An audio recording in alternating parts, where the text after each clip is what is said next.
হিন্দু ভাই রাম রাম, মুসলমান ভাই সালাম। আজকে আমি যাচ্ছি মধুপুর, ভাইয়ের সঙ্গে দেখা। তো আমি এলাকায় পৌঁছাই, তো তুমি আমার ভিডিও দেখো, অনেক অনেক বলো, সবার জন্য কিছু বলো। আর তপনদার ভিডিও অনেক আমরা দেখি, আর এবং অনেক কিছু শিখতে পাই, জানতে পাই, এবং কিভাবে কি করতে হবে ভিডিও নিয়ে বা ওল্ড কারেন্সি নিয়ে, এবং চিট মানুষের কাছে যাতে না পড়ে, সাধারণ মানুষ, আমরা অনেক কিছু শিখতে পাই। তো সবাইকে সাবধান করি, মানে চিট ফান্ডে মানুষের কাছ থেকে সাবধান হয়ে থাকবেন।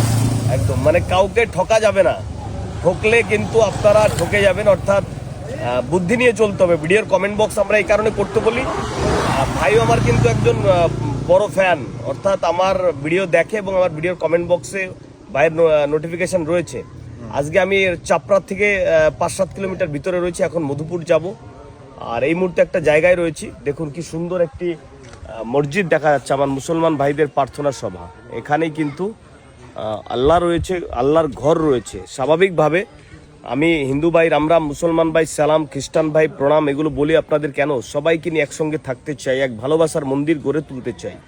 সবাই ভালো থাকবেন, নিজের খেয়াল, পরিবারের খেয়াল রাখুন, আর দেখতে থাকুন কি হয়। আপনি ভিডিওর কমেন্ট বক্স করলে আমি যাব, আর ভিডিওর কমেন্ট বক্স না করলে যাব না। কোনো রেজিস্ট্রেশন চার্জ লাগে না। আমার ভিডিও দেখে কেউ কখনো যদি কেউ আপনাকে ফোন করে যে আমি তপন পাল বলছি, রেজিস্ট্রেশন চার্জ দিন 1100 টাকা, 700 টাকা, 900 টাকা, 500 টাকা, কেউ দেবেন না। সব চিটিং বাজ। একদম। আর কমেন্টে কেউ নাম্বার দেবেন না, কারণ নাম্বার দিলে অনেক ক্ষতি হতে পারে। আর আমি তপনদার সঙ্গে সবসময় এই দিক থেকে সাবধান রাখে সবাইকে। তো অসংখ্য ধন্যবাদ তপনদাকে, সবাইকে এই দিক থেকে সাবধান করার জন্য। নমস্কার, ভালো থাকবেন। নমস্কার।